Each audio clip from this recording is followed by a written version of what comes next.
Chicos, sí, porque está flaco. Escondidito, pero ahí está.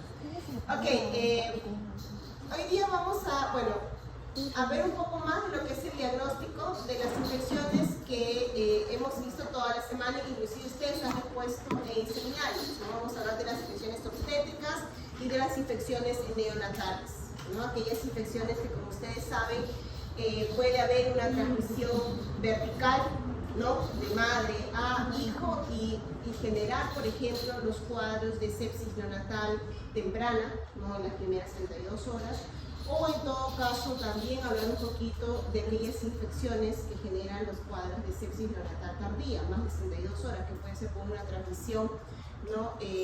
Horizontal, exacto, muy bien, Ivana, que es aquella que se da por el contacto en el ambiente hospitalario, ¿no es cierto? O también por contacto con la mamá, pero en este caso por la lactancia, por contacto con piel, ¿ok? Entonces, por eso es que se conoce como tardía, más de 72 horas que generan el cuadro de infección en el neonato, ¿ok? Entonces, en esta parte del laboratorio vamos a ver el papel de todo lo que son las técnicas de laboratorio que se tienen a la mano para poder ayudar al diagnóstico de las infecciones obstétricas y neonatales. ¿Ok? Importante, ¿no? Saber la utilidad para, obviamente, tener el diagnóstico de las patologías diversas, los microorganismos, ¿no? Que generan infecciones con mayor prevalencia. Y en todo caso, cuando hablamos de una transmisión vertical, generalmente estamos hablando aquí cuando hay transferencia, ¿no? Cuando hay paso a nivel de la membrana placentaria. No todos los microorganismos tienen esta capacidad de atravesar membrana placentaria, pero hay que tomarlos en cuenta, ¿ok?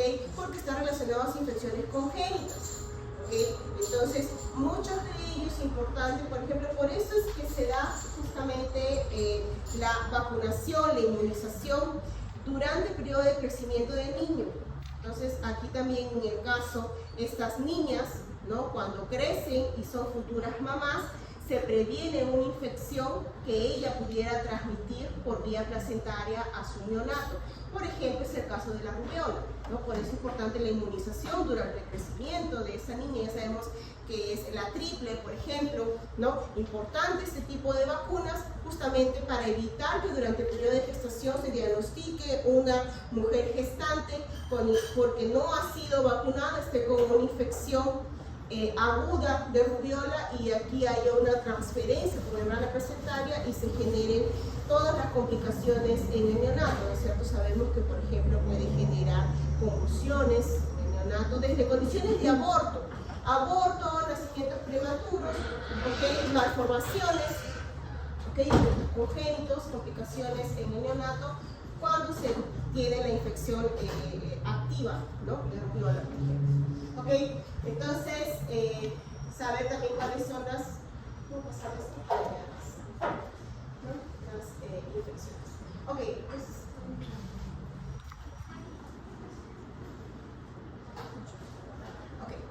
entonces, ¿están prendiendo esto? Sí, está prendido. Ese calor. Ok, bien. Entonces tenemos estas infecciones obstétricas, ¿ok? Sabemos que en el caso, si les pregunto, ¿cuáles serían las primeras o las infecciones más prevalentes durante el periodo de gestación? Las ITU, muy bien, ¿ok? Recuerden, aquí las infecciones más comunes que se tienen son los cuadros de ITU. ¿Okay? Una itus baja, que en el caso de la mujer gestante, justamente por todos los cambios fisiológicos, hormonales, ¿no es cierto?, que se tiene durante, recordemos que durante el crecimiento, ¿no?, del feto, el útero se expande, ¿okay? Al expandirse el útero, comienza a generar presión en los uréteres. Entonces, y se genera lo que se conoce esta condición como éstasis urinaria. Entonces, esto de aquí, esta condición, ¿no?, de la presión que se realiza a nivel de los uréteres, hace que sea más factible, ¿no?, que un cuadro de ITU baja, ¿okay?, se convierta rápidamente en un cuadro de ITU alta. Estamos hablando de una pielonefritis, ¿okay? Y con esto haya las complicaciones, ¿okay?, porque estos microorganismos también pueden generar una infección que sabemos que también es como un cuadro de corionitis. ¿okay? En este caso podría ser, ¿no?, por bacterias, por ejemplo, como la E. coli. Entonces, y esto generaría que la ruptura prematura del membrana. ¿Okay? Entonces, recordemos también, ¿no es cierto?, que en el caso de las ITU, ¿qué características posee una mujer gestante? Ella no tiene síntomas, ¿no? Lo que lleva a un paciente, ¿no?, hombre o mujer, a consulta con un cuadro de ITU es la sintomatología. Si no, no iría, ¿no? No iría. Entonces ese dolor, ardor, urgencia, ese malestar, ¿no?, es lo que lleva a consulta. Tanto es que la mayoría termina automedicándose. Ese es el problema también con la resistencia a antibióticos. ¿Okay? Entonces van a las farmacias, ¿no es cierto?, y aquí piden al farmacéutico y este le da una prescripción de antibióticos por 2-3 días. 3 días le dan generalmente, 72 horas, ¿no? De los cuales, como ya en las 24 ya se sienten mejor, lo toman apenas por 2 días y se acabó, ¿no? Entonces, en este caso, la mujer gestante no tiene sintomatología. Ella desarrolla justamente una bacteria, lo que se conoce como bacteriuria sintomática. Esa es la terminología. Entonces, aquí se ve justamente, y esto es importante, justamente cuando se hacen los controles prenatales, como ya habíamos mencionado, ¿no es cierto? ¿Cuál es el tipo de muestra que solicitan por ambulatorio ustedes? Una muestra de orina por chorro medio, ¿no es cierto? Entonces, en esta muestra de orina, al hacerse un cultivo, ¿cuál sería la cantidad de microorganismos que daría un diagnóstico positivo? Más de 100.000 unidades formadoras de colonia, exactamente. Estos son datos, ¿no?, que ya ustedes tienen más o menos que manejar, ¿okay? Cuando la muestra es orina de chorro medio, procedencia por chorro medio, ¿okay? Entonces, cuando se observa esto, junto con la parte microbiológica, recuerden la piuria, ¿no?, de 10 a 12 leucocitos por campo, a fresas, ¿cierto? O también, ¿cuál es la prueba que hicimos, no la semana pasada, la semana retrasada, con la muestra de orina, que vimos cambios en las cintitas? En la muestra de orina que su compañera Montenegro nos facilitó, la de nitritos, exactamente, la prueba de nitritos, ¿ok? Que es este cambio de coloración. Justamente, esto solamente lo hacen estas bacterias, recuerden, estas bacterias que tienen esta enzima, que es ¿cuál? La nitrato reductasa, ¿okay?, que justamente transforma el nitrato en nitrito. No todas las bacterias, es importante recordar, no todas las bacterias tienen esa enzima. Generalmente estamos hablando de las enterobacterias, como la E. coli, que es la más común, ¿okay? Entonces, cuando se da esa prueba positiva, no se sospecha, ya se va sumando, ¿no?, que hay una posible infección urinaria, ¿okay? No es una prueba confirmatoria, ojo. ¿Okay? Pruebas confirmatorias son cultivos, pruebas confirmatorias son bioquímicas, ¿okay? Pero te da un indicio, ¿no?, de que hay un problema, porque justamente cuando dan todas estas pruebas negativas, ¿okay?, porque puede ser otro agente, por ejemplo, ¿qué microorganismos pueden causar infección a nivel del tracto urinario y que den nitrato negativo? La pseudomonas, muy bien Stacy, la pseudomonas aeruginosa, por ejemplo. ¿Cuál otra? La Yersinia. ¿Yersinia con cuadro de hijo? La neumonía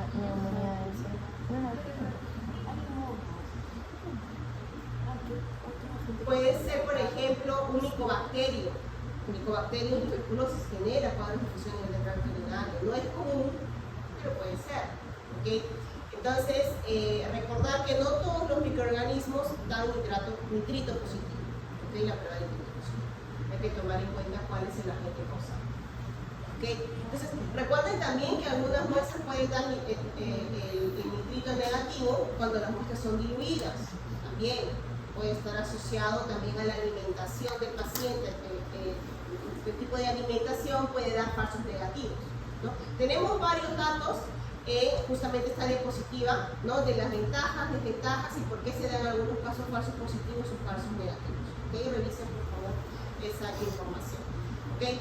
Entonces, si tenemos aquí una mujer gestante que da positivo, que en el cultivo, ¿no? Por esta muestra de orina que ya ha solicitado, hay que darle tratamiento. ¿Okay? Porque recuerden que si esto se da principalmente en el primer trimestre, en el tercer trimestre, ya la pacientita puede estar desarrollando un cuadro de pielonefritis porque los microorganismos, ¿no? ascienden, ¿no? por los uréteres. ¿Okay? Y también por las condiciones que mencionamos de la presión que se genera a nivel de los uréteres por el gluten. ¿Okay? Entonces es un factor muy importante y una de las mayorías de condiciones que generan un cuadro. ¿Okay? Entonces, lo que estamos viendo en general, ¿no? Cuando hablamos, ya hemos mencionado un poquito todos estos cambios que llevan, ¿no? Hemos conversado un poquito de los mecanismos de respuesta inmune. No estamos hablando de una supresión, recuerden, estamos hablando de una inmunomodulación, que es lo que se da el tipo de respuesta durante la etapa de gestación, ¿no? Y también aquí hablamos de la inmunotolerancia. ¿Okay? Justamente que permite, ¿no? el crecimiento, desarrollo de los antígenos fetales. ¿Okay? Entonces, por todos estos cambios, ¿okay? y también importante, por ejemplo, ¿no? la nutrición, la alimentación de la mujer gestante, los suplementos vitamínicos que se le dan, ¿okay? que están relacionados también a la respuesta inmunitaria. ¿Okay? Entonces, las infecciones obstétricas, en general, las dividimos, ¿no? en infecciones durante el embarazo, por ejemplo, los cuadros de hito, ¿no? las coriamnionitis, los cuadros de vaginitis, por alteraciones a nivel de la flora, ¿no? Vamos a recordar un poquito cómo se diagnostica, por ejemplo, una vaginosis bacteriana, los criterios, ¿se acuerdan los criterios? No se acuerdan, a ver, vamos a revisar. Las infecciones durante el parto, ¿okay? por ejemplo, un cuadro de endometritis, ¿okay? de una infección a nivel del endometrio, ¿okay? que si no es tratada como resultado, por ejemplo, a veces de una episiotomía o de una cesárea, ¿okay? puede llevar, ¿no? a una bacteriemia en la mamá, ¿no? y esto llevar a cuadros complicados como una sepsis puerperal o fiebre puerperal. ¿Okay? Entonces hay que ver cuáles son los principales agentes que pueden estar relacionados aquí. ¿Okay? Y las infecciones postparto, ¿no? que se pueden dar. Entonces, vemos aquí los diversos tipos de agentes infecciosos, ¿okay? algunos de ellos, ¿no? por ejemplo, llevan infecciones congénitas, ¿no? cuadros de influenza, llevan infecciones congénitas, abortos, ¿no? Hemos mencionado un poquito de esto también cuando mencionamos que este tipo de infecciones, ¿no? pueden llevar a alteraciones neurológicas en el neonato, en su desarrollo, alteraciones en el desarrollo del neonato y dentro de ellas alteraciones neurológicas. ¿Okay? Tenemos, por ejemplo, la influenza, ¿okay? las hepatitis, polio, ¿no? la listeriosis con un alto índice de mortalidad, ¿no? Sabemos que la listeriosis, y esto lo hemos visto previamente, y ustedes también lo mencionaron en sus seminarios, ¿no? La Listeria monocitogénea es una bacteria intracelular, ¿okay? que tiene varios componentes para adherencia, que son las internalinas, que suelen justamente por esta adherencia, en esta capacidad de invadir diversos tipos celulares, diversos tejidos. ¿Okay? Y con esto tiene la capacidad de atravesar membrana placentaria, las barreras, ¿no? de gastrointestinales y también a nivel de la barrera hematoencefálica. Entonces puede generar cuadros de meningitis, ¿no? Entonces, generar infecciones congénitas atraviesa membrana placentaria, ¿okay? pero también genera infecciones postparto, está relacionado a los cuadros de sepsis neonatal, ¿no? Entonces aquí durante el embarazo justamente están las ITU, ¿okay? Recuerden siempre tomarlo en cuenta como uno de los agentes prevalentes. ¿Okay? Aquí tenemos coriamnionitis, ¿no? cuando hay infecciones, justamente aquí, ¿no? ingresan, ¿no? los microorganismos, ¿okay? puede haber infección a nivel de la corio decidua, ¿okay? a nivel de las membranas, ¿no? y contaminar el líquido amniótico. ¿Okay? Entonces los cuadros de coriamnionitis, más o menos hasta el 30% de los casos, generan lo que es la ruptura prematura de membrana. ¿okay? Y con esto, nacimientos prematuros. Estamos hablando de nacimientos antes de la semana 37. ¿Okay? Entonces, recuerden que los nacimientos prematuros pueden llevar a complicaciones, ¿no?, en el recién nacido. Recordemos que en todo caso, si hablamos de nacimientos prematuros, en algunos de los casos los recién nacidos requieren soporte, ¿no?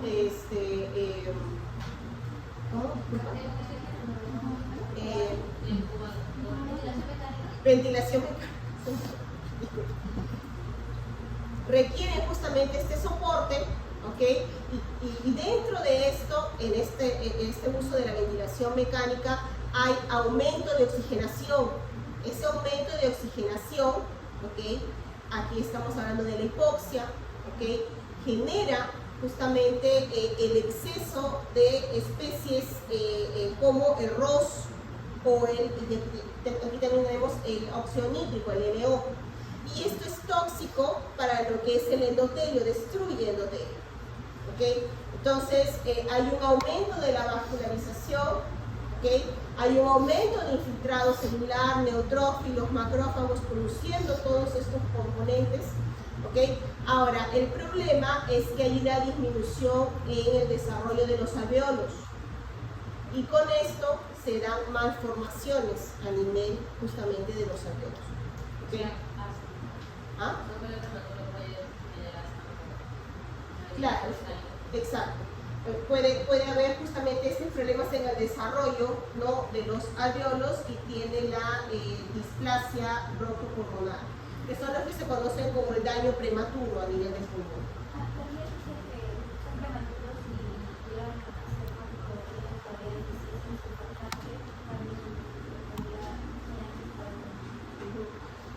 Entonces, bueno, sus pulmones, sus alveolos no están preparados para la oxigenación, justamente porque no estaban bien desarrollados. Entonces, y esto genera un grado de toxicidad. ¿Okay? Entonces, aquí también tenemos los cuadros de vaginitis, ¿no? Hemos hablado también por cándida, ¿no?, por protozoarios como las tricomonas y alteraciones a nivel de la flora, y aquí tenemos la vaginosis bacteriana. ¿Okay? Bien, en el diagnóstico de ICO, ¿no?, lo que habíamos mencionado, aquí justamente está, ¿no?, la piuria, 10 a 12 leucocitos por campo, ¿okay?, la prueba de nitritos, y si hablamos justamente aquí, bacteriuria asintomática, ¿no?, ya sabemos cuál es el concepto, ¿okay?, más de 100.000 unidades formadoras de color, ¿okay?, menos que eso es dudosa o negativa. Sí.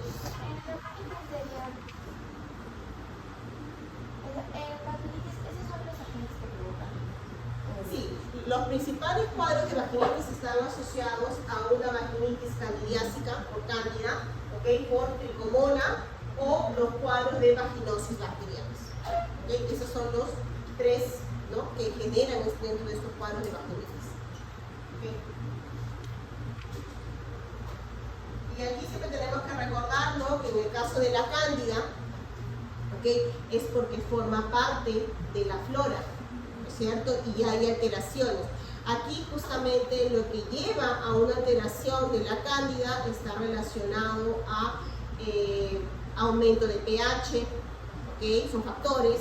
También, por ejemplo, alteraciones hormonales, aumento de progesterona durante la gestación, hay alteraciones hormonales, ¿okay? Entonces, una cándida en forma de levadura puede pasar a lo que es la pseudo-IFA o la IFA, y estas sí son formas invasivas, formas que destruyen el epitelio, ¿okay?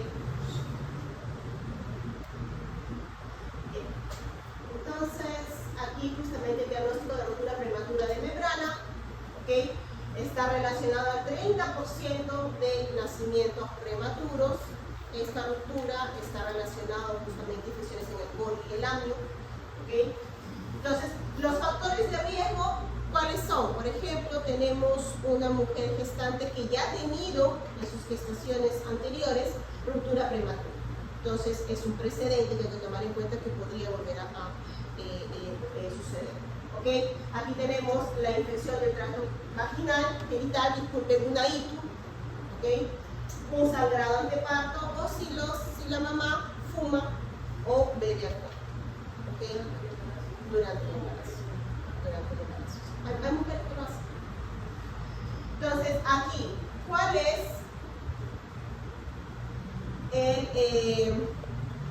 las pruebas, ¿no?, que se tienen? La prueba de nitracina y la prueba de lecho y secreción vaginal. ¿Se acuerdan? Lo mencioné en clase, un poquito. ¿Se acuerdan cómo es la prueba de nitracina? Es para la adquisición del pH después de las pruebas cerebrovascular y microbiota. Exactamente, la prueba de nitracina, como mencionó su compañera Abigail, ¿no? Aquí hay una alteración en el pH vaginal. ¿Okay? Normalmente el pH vaginal sabemos que es ácido. Entonces aquí en la prueba de nitracina se va a ver justamente un aumento de este pH, porque ya ha habido, justamente como ha habido ruptura, estamos hablando de presencia de líquido amniótico.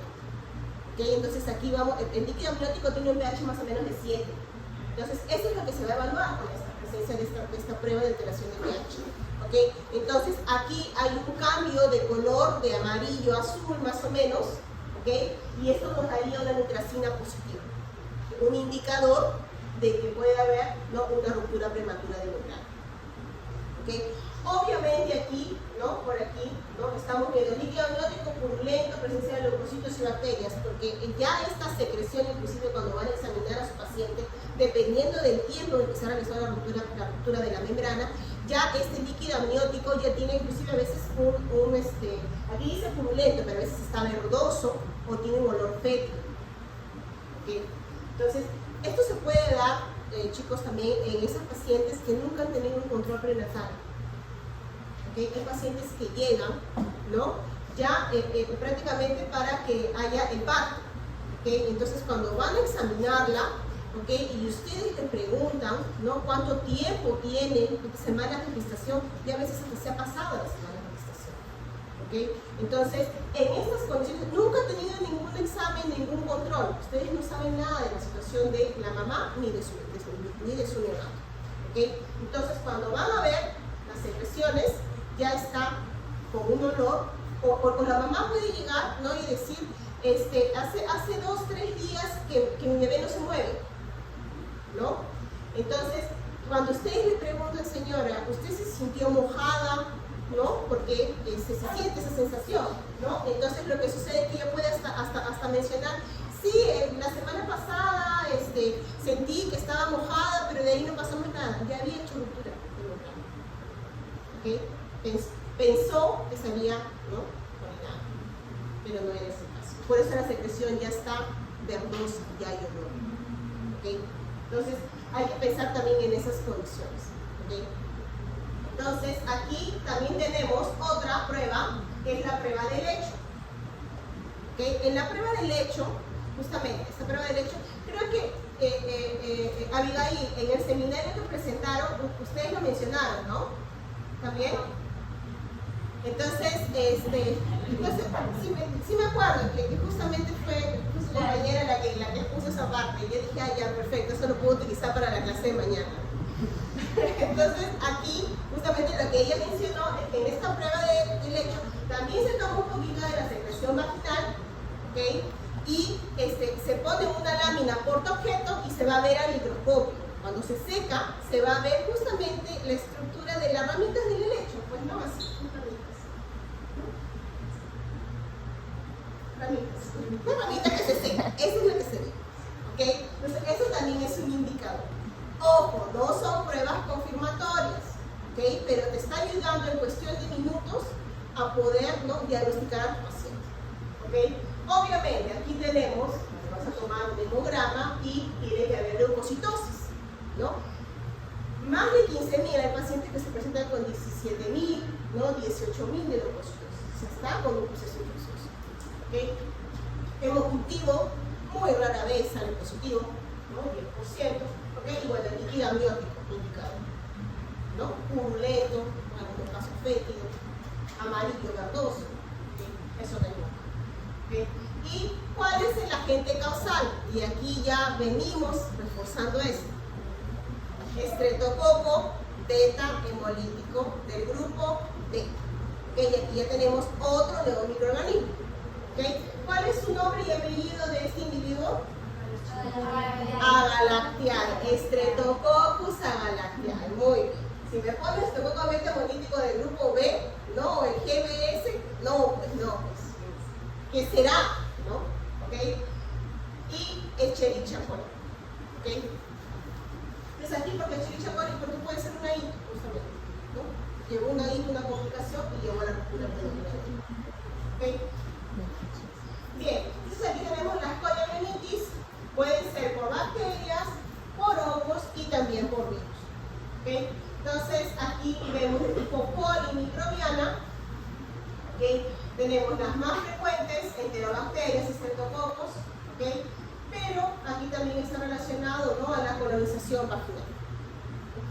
También inclusive con el día de ayer escuché también un caso, ¿no?, de una sepsis neonatal por hemófilos. Porque hay otros animales, ¿no? Por hemófilos también puede ser. ¿Okay? Entonces, no son tan comunes, estreptococos, piógenes tampoco, pero también depende si estamos hablando en el caso de sepsis neonatal, si es tardía o es temprana, ¿no?, dependiendo del tiempo. Bien, y aquí también tenemos otros, por ejemplo, estos más por tardías, ¿no? Estos son más por parto, clamidia, trachomatis, Neisseria gonorrhoeae, ¿no? O los micoblastos. O sea, una enfermedad es la fractura de membrana que es causada por el estreptococcus agalactiae y otra enfermedad que es causada por eso. O la colonización. No, aquí, en realidad las coriomionitis, que son las infecciones, la ruptura prematura de membrana es una consecuencia, ¿ya? Entonces, generalmente la mayoría de los casos de una ruptura es porque ha habido una infección a nivel del colo y del ano. ¿Okay? Entonces, y los principales agentes, como te dice aquí, pueden ser cualquiera de estos. Cualquiera de estos puede generar. El más común, en todo caso, es el Streptococcus agalactiae o una E. coli. ¿Okay? Pero pueden haber otros. ¿Okay? Bien. Entonces, aquí el diagnóstico, ¿no?, de cuál sería el agente causal, presencia de bacterias, ¿okay?, los leucocitos, la tinción de Gram para diagnóstico presuntivo, y aquí también se evalúa, por ejemplo, niveles de glucosas en líquido amniótico, ¿no? Ya sabemos, si tenemos glucosa baja, es probable que sea una bacteria, ¿no? Más que nada por eso, porque puede ser hongo o también puede ser virus, pero si tenemos glucosa baja, puede ser bacteria. ¿Okay? Ahora, ¿cuál es la bacteria? Bueno, haciendo tus coloraciones, ¿no?, o tus cultivos, ¿no?, por cultivo de líquido amniótico. Bien, entonces aquí, ¿no?, el gol estándar justamente un cultivo de líquido amniótico. Tenemos aquí, ¿no?, el Streptococcus beta-hemolítico del grupo B o una E. coli. Entonces aquí generalmente los más comunes tú solicitas al laboratorio, por ejemplo, si sospechas que es o uno u otro, obviamente aquí, entre un macón que es por aquí o aquí una garza, ¿no? O una prueba de campo, ¿no? Porque es la única manera de diferenciar tu agar sangre y tu prueba de campo. Y aquí diferencia si es piógenes, ¿no?, si es agalactiae. Ok, las vaginitis. Ya vimos que las vaginitis pueden ser, ¿no?, tipos de vaginitis, que es la inflamación. Vaginitis es un cuadro de inflamación a la vagina.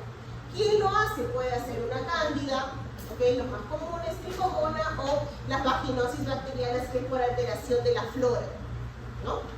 Entonces aquí tenemos la cándida, ¿okay? Ya sabemos, miren, también aquí uso prolongado de antibióticos. Recuerden que cuando hay uso prolongado de antibióticos, también aquí quien se va en la mayoría de los casos es el lactobacillus. Y salirse el lactobacillus, que es el que mantiene el pH ácido, ¿okay?, puede favorecer el aumento de pH y la alteración en la morfogénesis de la cándida, ¿okay?, y generarse justamente cuadro de infección. ¿Okay? Entonces, y también puede suceder lo mismo con una vaginosis, pero el agente causal termina siendo diferente. Por eso es que hay muestras, pruebas de laboratorio diferenciales para diferenciar cuáles. ¿Okay? Y tenemos la tricomona. Aquí básicamente en la muestra, ¿no?, al fresco se va a ver el protozoario, ¿no?, con sus flagelitos. ¿Okay? Aquí está aquí. Sus flagelitos. Aquí está la cándida, ¿ok? Con sus cifras. Y aquí tenemos a las células clave que te van a ayudar a diagnosticar una vaginosis bacteriana, uno de los criterios. ¿Okay? Entonces aquí la vaginosis se ve como un síndrome polimicrobiano por alteración de la flora. ¿El desplazamiento de quién? Del lactobacilo. ¿No? Aquí la cándida, ¿no? ¿Cómo lo vemos? El flujo, ¿no? El flujo lechoso, así, grumoso, cremoso, ¿no? Con alto picazón, ¿ok? El flujo blanquecino tipo requesón, ¿ok? En algunos casos tiene olor, en otros no necesariamente. ¿Okay? Entonces aquí tenemos las secreciones vaginales, ¿no? La presencia de cándida, justamente estos grumos cremosos espesos, ¿ok? Y la vaginitis por cándida, ¿no? Aquí tenemos el hongo con sus hijos. ¿Ok? Este es el epitelio. Chiquititos, algo así.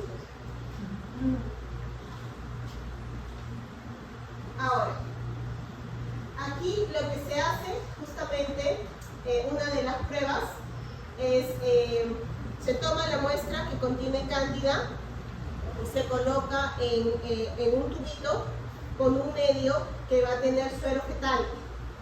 Y esa es la prueba que se conoce como tubo germinativo. ¿Okay? Entonces, esta cándida, la que se va a ver, ¿no? Es la presencia de filamentos, ¿no? En presencia del suero. Que se ve así, los filamentos.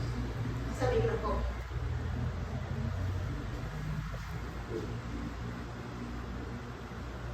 Aquí dice suero fetal bovino de caballo. A veces lo que hacen piden sangre de los donadores del mismo cuando no hay y luego se lo piden. El laboratorio a veces se improvisa para poder ver algunas cosas. Aquí dice de caballo, bueno, si vienen de caballo, pero generalmente es de las mismas personas. Ok, entonces vaginitis por cándida, eso ya lo habíamos visto. ¿Cuál es el medio de cultivo para crecimiento de cándida?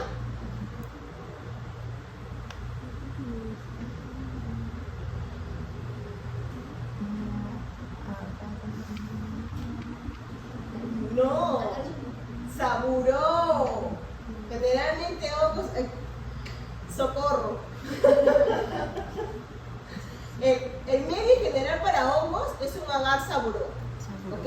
Pero aparte del agar saburó, bueno, por lo menos pongan agar saburó, por lo menos, ¿ok? Porque también hay un medio que yo lo he repetido varias veces y estoy completamente segura, porque a veces cuando no está yo lo repito, ¿ok? Es este aquí. Es el cromo-agar. Cromo-agar. ¿Okay? Este medio cromo-agar le permite identificar las especies de cándida. Y se ve como un arcoíris, diversos colores. Cada una de las especies tiene un color diferente en este cromo-agar. Por eso su nombre, cromo-agar. ¿Okay? Entonces aquí vemos, por ejemplo, ¿dónde está la aricas? La aricas es medio verdosa. ¿Okay? Aquí no se ve muy bien. Por ejemplo, la brata es medio fucsia. ¿Okay? Entonces, aquí las personas que saben, que trabajan en el laboratorio, ya saben las variaciones de colores que identifican cada una de las especies. Entonces ya ellos saben, por ejemplo, aquí la carusi tiene medio rosado, en comparación, por ejemplo, con la bata, que es más fucsia. ¿Okay? Y ahí van identificando especies de cándida. ¿Okay? Eso es exclusivo para cándida. Pero para hongos en general, sabor. ¿Okay? Bien. El diagnóstico de vaginitis por tricomona, pues aquí está fresco. Ahí no hay mucha cosa que hacer, porque si no, no lo vas a ver al protozoario moviéndose, ¿no? Entonces, protozoario flagelado en forma de pera, ¿no? Y se va moviendo. Y ahí lo pueden diagnosticar. Ustedes saben mejor que yo, mejor que la profesora, porque ustedes llevan parásitos. No llevo parásitos. Entonces, deben haber visto una muestra de ¿no han visto? No tenía. No tenía muestra. ¿No? ¿Ni fijada? O sea, solo es una teoría. Sí. Ah,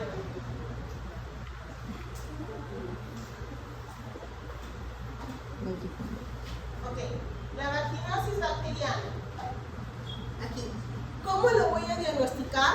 Los criterios de Amsel. Amsel, este investigador y colaboradores, colocaron 4 criterios para hacer un diagnóstico de vaginosis bacteriana. ¿Cuándo es positivo? Cuando se tiene 3 de esos 4, como mínimo. ¿Okay? Si tienes los 4, bueno, cuando completaste tus criterios, no tienes todo lo posible. 20. ¿Okay? Entonces, ¿cuál es la propuesta de ANSE? El flujo vaginal abundante, blanco, grisáceo, amarillento, adherente, homogéneo, con mal olor o no. ¿Okay? Entonces, no es grumoso, ¿okay? No es cremoso como el de la cándida. El de la cándida parece un requesón, es eso. Aquí no. ¿Okay? Y aquí es abundante, el de la cándida no es tan abundante. ¿Okay? Ese es uno. El otro, el flujo vaginal sabemos que tiene pH ácido, 4.5. Entonces aquí se utilizan las tiras reactivas, ¿no? Para ver variantes de pH. Entonces, ¿cuál es aquí? pH de vaginosis bacteriana de 5 a 7. ¿Okay? Ese es uno de los criterios. Criterio 2, criterio 3. Este de aquí es cuando sienten el olor a pescado podrido. ¿De dónde viene? Justamente esta prueba se llama las pruebas de aminas. ¿Okay? Entonces, se toma la secreción vaginal y se va a mezclar, ¿okay? Con hidróxido de potasio, KOH, al 10%. ¿Okay? Y se va a formar las aminas. Cuando se forman las aminas, comienza a sentirse su olor fétido. Si no sienten olor a fétido, si no pasó nada, negativo. ¿Okay? Es típico a pescado.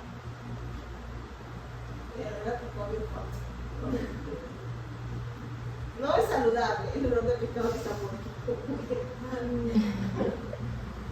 Ahora, y la otra es la presencia de lo que se conoce como células clave o células guía. Es básicamente el epitelio, las células de nuestro epitelio, ¿okay? Rodeadas con bacterias.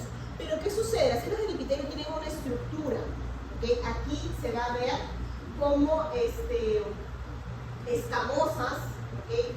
O sea, la estructura del epitelio está alterada y alrededor de ella se va a ver justo la presencia de esta gran cantidad de bacterias. ¿Okay? Y esto de aquí, estas son las células guía, las células clave. Ese es el cuarto criterio. ¿Okay? O sea, las células del epitelio mismo, normal, ¿vean? Y aquí alterado, forman como estrelladas. Toda la morfología del epitelio está alterada. ¿Okay? Entonces, 3 de esos 4 vaginos. ¿Okay? Si de las 4, bueno, pues ya se sabe. ¿Okay? Entonces, aquí también, pero también hay otro criterio, que es la puntuación del núcleo. La puntuación del núcleo está asociada a la presencia de la flora. ¿Okay? Si no tiene lactobacilos, disminución de lactobacilos, ¿no? O, por ejemplo, si tiene otras, como la gardnerella, que justamente son los agentes causales de una vaginosis bacteriana, el que prevalece es la gardnerella vaginalis. ¿Okay? O también puede ser aquí el Mycoplasma viridis. Pero, entre los dos, ¿cuál prevalece para diagnóstico? Aquí nuestro amigo Guillermo. Lo que se puede ver y se puede hacer rápidamente, ¿no? Porque hasta que identifique si hay o no lactobacilos, ¿cómo vas a tratar a tu paciente? ¿Okay? Entonces, esto prevalece, los criterios. ¿Okay? Los criterios microbiológicos. Bien. Entonces, infecciones durante el parto. Y durante el parto puede ser por cesárea o puede ser por parto natural. Entonces, esto puede haber, no siempre hay algún riesgo de que pueda haber una infección. ¿Okay? Entonces, aquí puede desarrollar la mamá una bacteriemia por un mal corte, la episiotomía. Yo les mencioné este cortecito para ayudar, ¿no? A que haya el parto, tiene que ser en ángulo, no tiene que tener un ángulo. ¿Okay? Pero en algunos casos ha habido estos cortes mal hechos y aquí va a haber contaminación, porque la piel puede rasgarse y llevar directamente al ano. ¿Okay? Entonces, por eso es que el corte es con un ángulo. ¿Okay? Entonces, aquí, ¿no? Puede haber infección. Porque recuerden que en estos casos siempre hay puntos, ¿no? Que después tiene que coser, ¿no? Y también puede haber infección. Entonces, el agente etiológico, bacilos gram negativos, ¿okay? Una E. coli, Klebsiella, Serratia o un coco gram positivo, 30%. Y aquí tenemos a nuestros amigos los estreptococcus, ¿no? Piógenes o galactia. ¿okay? Y los enterococos. Infecciones por par. Aquí tenemos los cuadros de endometritis, una infección a nivel endometrio. ¿Okay? Y esto, si no es tratado a tiempo, puede llevar a los cuadros de sepsis, ¿no? Puerperal. ¿Okay? Entonces, aquí, ¿cuáles son los principales agentes? Una E. coli, Enterobacter, también Streptococcus galactiae, ¿okay? No, disculpe, Piógenes, Agalactiae, ¿no? Enterococos. Aquí el diagnóstico, por ejemplo, de una endometritis, chicos, es un diagnóstico clínico. ¿Okay? Si la mamá, ¿no? llega a tener una cesárea es con todo riesgo, pero aquí llega, ¿no? con un cuadro de fiebre, dolor en el abdomen, taquicardia, ¿okay? Leucocitosis, hay sospecha de que puede haber un cuadro de diabetes. Entonces aquí tenemos, ¿no? los agentes. La fiebre puerperal puede ser de tipo de levobacteriana, micótica o viral. Cuadros febriles mayores de 38 puede ser temprana, o sea, las primeras 24 horas, o dentro de las 24 horas, como puede demorar hasta 6 semanas el parto, pero tal vez no sea inmediato. ¿Okay? Entonces, después de 10 semanas recién la fiebre. puede presentarse después de un tiempo. Entonces, aquí, ¿cuál puede ser? Un cuadro de endometritis, una infección herida quirúrgica, ¿okay? por ejemplo, la episiotomía, ¿okay? un cuadro de mastitis también, ¿no? el pielonefritis. Las mastitis también pueden estar asociadas justamente a que no haya lactancia, ¿no? Entonces termina acumulándose la leche materna, ¿no? en el seno y esto genera la formación de grumos y esto genera un cuadro febril. Entonces algunos niñitos porque no hay lactancia materna. ¿Okay? Bien, entonces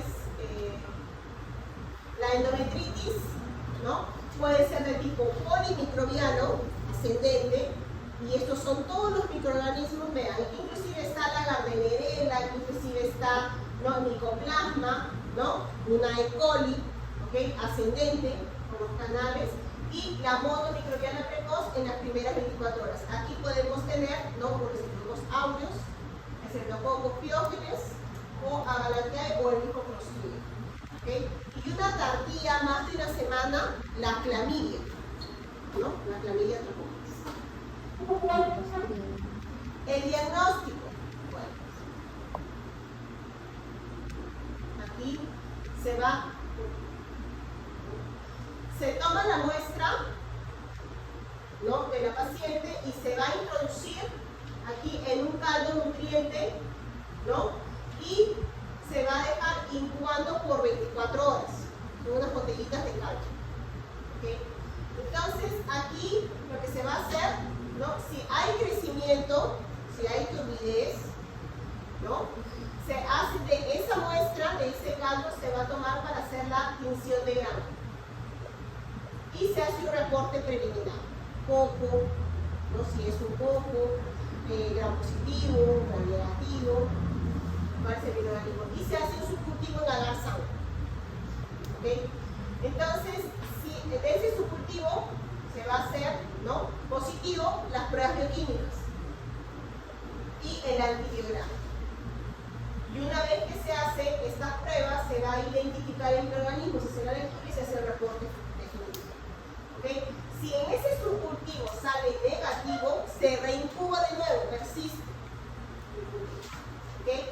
Y si sale negativo, se reporta, ¿no? como subcultivo negativo. Ahora, si en este caldo no creció nada, estaba transparente, no queda por ahí, se va a reincubar por 7 días. ¿Okay? Se reincuba hasta por 7 días y se hace la lectura al día 3, al día 5 y al día 7. ¿Okay?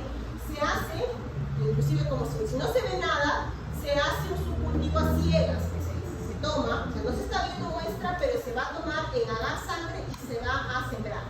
¿Okay? Entonces, y aquí en este agar sangre, si hay desarrollo bacteriano, bueno, ahí se procede de nuevo su función de Gram y sus pruebas como las bioquímicas antivirales. ¿Okay? Entonces, y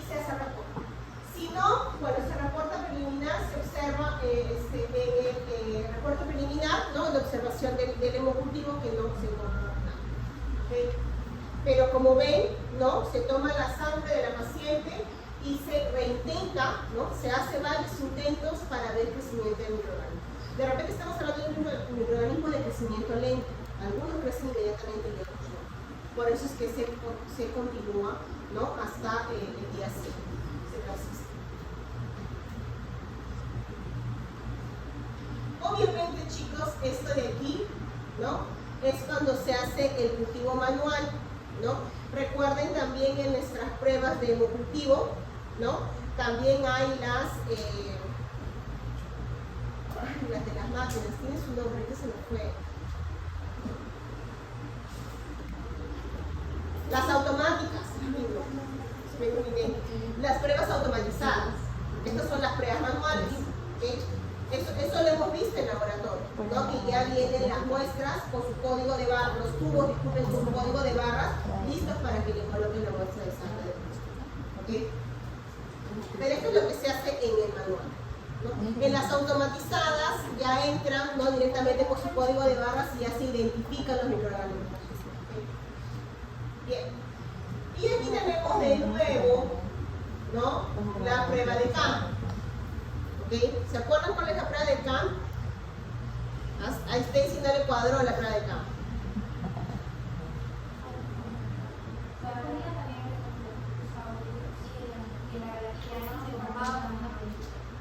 Exactamente, muy bien, Peralta. Aquí en la prueba de CAM, ¿no? En el agar sangre, ¿okay? Lo que se va a hacer, se toma una muestra positiva para estos glucosaurios y se hace una siembra en forma vertical de mi muestra de estos glucosaurios. Yo sé que es estafilo y yo sé que es beta hemolítico.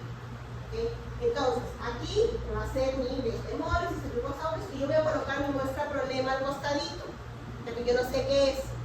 Porque yo sospecho por mis pruebas de Gram que he hecho que es un poco Gram positivo en forma de filamento. Entonces, pero ese puede ser Piógenes o Agalactiae, no sé cuál es. ¿Okay? Y por las pruebas bioquímicas es lo mismo, porque ambas son catalasa. El cetococo es catalasa positivo, negativo, con ganas, negativo. ¿Quién es positivo? Estafilococosaurus. ¿Okay? Entonces, por mis pruebas que yo he hecho bioquímicas, me está diciendo que es estreptococo. Pero si estamos hablando de una infección, ¿no? en la mamá, ¿no? O una infección neonatal, puede ser cualquiera, o uno u otro. Entonces, aquí me voy a mi prueba de CAM, justamente, y hago mi siembra horizontal de la muestra que yo no sé cuál estreptococo es. ¿Okay? Le dejo un espacio, más o menos unos 3 milímetros, y espero a ver la beta hemólisis. Entonces, cuando me forma esta punta de la flecha, solamente me la va a formar el Estreptococcus galactiae. ¿Por qué? Porque tiene el factor CAM. Este factor CAM lo que va a hacer va a amplificar la beta hemólisis. Y por eso es que la voy a ver en esta forma, como la puntita de una flecha. Solamente me lo hace el Estreptococcus galactiae. Si fuera Piógenes, esto no va a pasar. ¿Me va a hacer beta hemólisis? Claro que sí, pero no me va a formar eso. ¿Ok? Y este cuadrito, chicos, sí, por favor, revisarlo. Revisarlo de corazón, ¿ok? Para que me puedan identificar los microorganismos. ¿Ok? Bien, que también aquí hay sensibilidad, por ejemplo, aquí.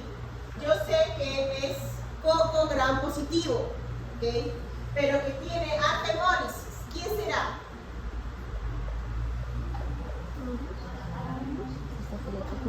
Streptococcus pneumoniae. ¿Ok? Streptococcus pneumoniae. Entonces, y también otro detalle es que dentro de estos es sensible a la octoquina, que es un antibiótico. Otros alfa hemolíticos no lo son, por ejemplo, un Streptococcus mutans, un Streptococcus viridans, no son sensibles a la octoquina. ¿okay? Y en el caso de beta-hemólisis, ya vimos la prueba de K, ¿okay? Pero por sensibilidad podemos decir que el Streptococcus pyogenes es sensible a la bacitracina y el Streptococcus agalactiae es resistente a la bacitracina. Estas son pruebas, ¿no?, que ayudan a diferenciar uno de otro. ¿Okay? Bien, entonces, ¿qué hora es? Bien, entonces el papel de laboratorio de funciones neonatales. ¿Okay? Tenemos claro que el neonato, ¿okay?, tiene su sistema inmunológico pobre, ¿okay?, deficiente. No produce IgG, pero cuando nace tiene IgG. ¿Quién se lo da? ¿De dónde lo tiene? La mamá. La mamá le hace transferencia, ¿no?, a nivel de la placenta, una transferencia, ¿no?, aquí hablamos de un tipo pasivo, ¿no es cierto?, de niveles de IgG. ¿Okay? Por eso es importante inmunizar a la mamá, ¿okay?, porque todo lo que ella tenga de inmunización se lo pasa a su recién nacido. Entonces, no hace IgG, ¿okay?, forma IgM e IgA, pero en la segunda mitad del embarazo. Entonces, durante su formación no tiene casi nada. ¿Okay? Inmunidad innata también por funciones citosólicas. Entonces, aquí, ¿por qué es importante tomar eso en cuenta? Por las infecciones congénitas. ¿Okay? Entonces, tenemos aquí justamente, ¿no?, estos agentes que pueden generar infecciones congénitas. Ya le hemos mencionado la rubiola, citomegalovirus. Normalmente, la mayoría de las personas presentan este citomegalovirus, que es como una infección latente. Ahora, el sistema inmunológico consigue controlarlo. El problema es cuando hay una alteración. Y aquí que se puede ver, por ejemplo, cuadros de mononucleosis, ¿no?, que son los comunes. Entonces, aquí genera justamente una infección, ¿no?, congénita. En estas infecciones congénitas, el recién nacido, en todo caso, puede tener cuadros de fiebre, ictericia, hepatosplenomegalia, ¿okay?, son algunas características, pero también puede llevar, principalmente aquí en la rubiola, ¿no?, vemos abortos, convulsiones, malformaciones cardíacas, malformaciones a nivel ocular y a nivel auditivo también. ¿Okay? Y esto es cuando nace, porque generalmente lleva abortos. ¿Okay? O el niño nace con la rubiola, nace pero vive por unas semanas. ¿Okay? Entonces, aquí tenemos VIH, ¿no?, varicela zoster, el herpes, las hepatitis, también hepatitis congénitas, ¿no?, la listeriosis, ya hemos comentado un poquito, y la lepra congénita. Entonces, aquí tenemos estas infecciones neonatales, son la principal causa de mortalidad en neonatos. ¿Okay? El diagnóstico se basa en una sospecha clínica. O si la mamá está infectada, es un factor de riesgo. Si ya tienes una sospecha clínica. ¿Okay? Factor de riesgo, manifestaciones clínicas y pruebas complementarias de confirmación. ¿Okay? Aquí tenemos esta clasificación muy bonita, infecciones congénitas. ¿Okay? ¿Qué genera? Alteración, o sea, retardo de crecimiento. El niño nace con un peso bajo.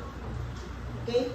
Entonces, retardo de crecimiento, malformaciones congénitas o abortos, ¿no? ¿Cuáles son? Justamente lo que tenemos aquí. Y las que son natales, perinatales por el conducto del parto. ¿Okay?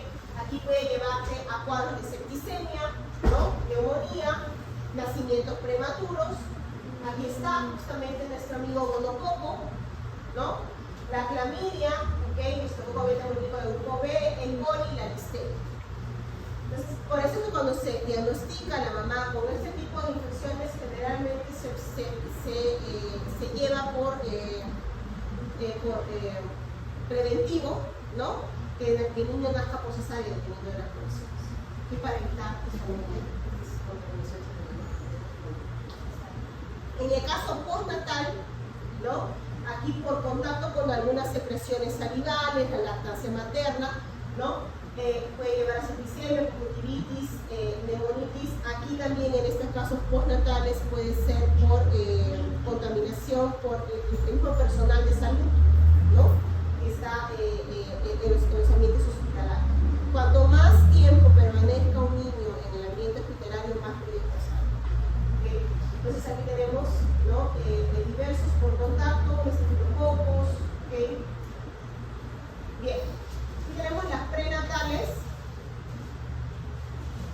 son secundarias, ¿no? Una infección materna, y aquí están los que están dentro de las siglas TOCH. ¿Que cuáles son? Toxoplasma, rubiola, ¿no? Herpes. Citomegalovirus y el herpes. Entonces, pero aquí sabemos que no son los únicos. Por ejemplo, aquí tenemos VIH, justamente listeria, ¿no? Treponema, hepatitis. Aquí vamos a recordar un poquito la toxoplasmosis, ¿ok? Entonces, lamentablemente el ser humano es un hospedero intermediario, ¿ok? No somos el final, pero estamos a mitad del camino, ¿ok? Entonces, el final, el gatito, ¿ok? El gatito.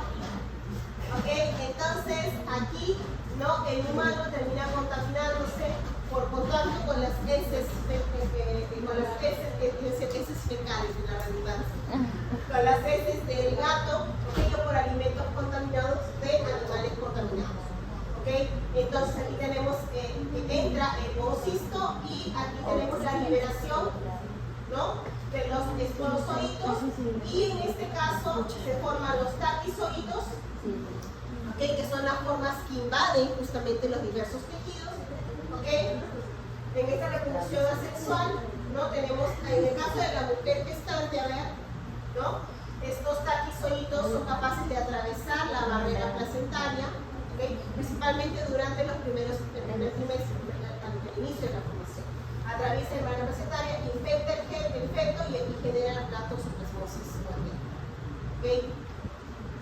Entonces, ¿cuál es el diagnóstico? El diagnóstico, aquí se solicita serología de toxoplasma en la primera consulta del embarazo.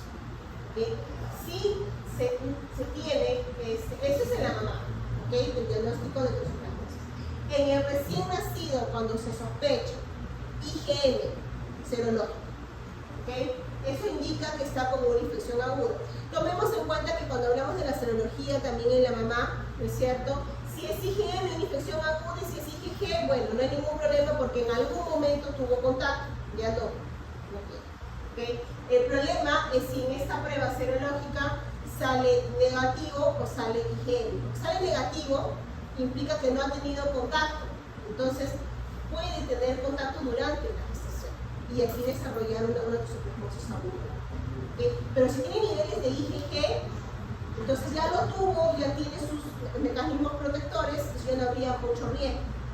El problema es si sale negativo o si sale IgM. Ahora, en este caso, serológica IgM en el recién nacido, infusión aguda, y las inmunológicas, ¿no? Aquí, aparte de eso, por fluorescencia, los ¿okay? Microscopía, identificación de taquizoides en sangre, en tejidos, y aquí se ve a nivel del líquido amniótico por PCR. Tenemos el tejido, ¿no? El soplasma, taquizoides, y aquí por las serologías. ¿Okay? Entonces, en las infecciones prenatales virales, justamente aquellos que generan infecciones congénitas, ¿no? Tenemos el citomegalovirus, que ya lo hemos mencionado, también tenemos aquí el virus del herpes, ¿okay? El tipo 1 y el tipo 2, y la rubiola. ¿Okay? Entonces, ¿cómo se va a diagnosticar? Bueno, tenemos pruebas serológicas, ¿no? Y las pruebas moleculares. Bien, en las perinatales, ¿no? Del cuadrito estamos desmenuzando, claro. Entonces, aquí tenemos las que se contaminan por el conducto vaginal, que durante el parto, estas son prevenibles, ¿ok? Pero lamentablemente si no es tratada a tiempo la mamá, ¿no? Puede llevar a las complicaciones en el recién nacido y llevar a lo que es una sepsis neonatal. Y aquí tenemos el estreptococo hemolítico de grupo B, E. coli o Listeria, algunos de ellos. Aquí las postnatales, ¿no? Que pueden ser también transmitidos por el contacto en la misma comunidad. ¿Okay? Y también llevar aquí a una sepsis neonatal tardía, ¿no? O un cuadro de meningitis. Aquí tenemos el estreptococo hemolítico de grupo B, E. coli, Listeria, ¿no? y algunos virus. El virus respiratorio sincitial, ¿no? Cualquier neumonía y aquí el diagnóstico, bueno, se sospecha que es un E. coli, ¿no? Macoque. Aquí tenemos haga sangre para estreptococcus aureus, ¿no? Y tenemos aquí también en haga sangre, ¿no? A nuestro Staphylococcus aureus, especialmente si es tardía, ¿no? O una Listeria monocitogenes, y aquí el medio de cultivo selectivo es el agar os. ¿Ok? Es el medio para este. Y aquí tenemos a la sepsis nosocomial, ¿no? Aquella adquirida, ¿no? En el ambiente hospitalario, ¿okay? En los recién nacidos. Sabemos que, ¿no? Cuáles son los principales agentes. Aquí puede ser el Staphylococcus epidermidis, Staphylococcus aureus. Recordemos, ¿no? Y eso también lo mencionaron en sus seminarios, si no me equivoco, cuando tenemos un niñito con nacimiento prematuro, una de las características es que su piel, ¿no? Su piel es más sensible, más delgada, su epitelio. ¿Okay? Entonces, esto es importante tomar en cuenta porque podría permitir el paso más rápido de los microorganismos. Recordemos, la barrera esencial es la epitelio. ¿Okay? Entonces, es por ello que los agentes están relacionados justamente a infecciones de piel. Staphylococcus epidermidis es microbiota de la piel. ¿Okay? Aureus también. ¿Okay? Entonces, y aquí tenemos las infecciones nosocomiales con una pseudomonotuberculosis. ¿Okay? Recuerden que los niños están en las incubadoras, que estos ambientes, ¿no? Aquí suelen circular mayor cantidad de microorganismos. Entonces, hongos como cándida, porque su sistema inmune no está apto para poder no de infecciones. Entonces, infecciones oportunistas pueden sucederse. ¿Okay? Virus respiratorio sincitial, rotavirus. ¿Okay? Lamentablemente, el rotavirus está en la piel. ¿Okay? Este virus que genera infecciones gastrointestinales y que afecta principalmente a los niños. Pero de alguna manera son microorganismos que ya hemos visto en clases anteriores. Entonces, saber cuál es el mecanismo de entrada es importante para saber la susceptibilidad del recién nacido. ¿Okay? Y el diagnóstico inmunológico, molecular y difuso. ¿Okay? ¿Y qué? Entonces, en Apliquemos lo aprendido, resumen. En relación a las infecciones urinarias en el embarazo, mencione la respuesta más adecuada. El agente biológico más frecuente en la infección urinaria en el embarazo es el Staphylococcus beta hemolítico del grupo B. Una paciente embarazada con un cultivo mayor de 100.000 debe tener síntomas para recibir tratamiento. No. Una paciente embarazada con un cultivo de más de 100.000 unidades de colonia asintomática debe recibir tratamiento. Sí. ¿No? La cistitis del embarazo es un ejemplo de infección urinaria alta. No. Cistitis es baja, exactamente. ¿No? Es la pielonefritis. ¿Ah? Indique la correlación más adecuada. E. coli a test de campo. Staphylococcus aureus a Macoque.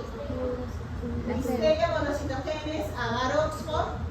Staphylococcus galactiae a Macoque. La C. 3.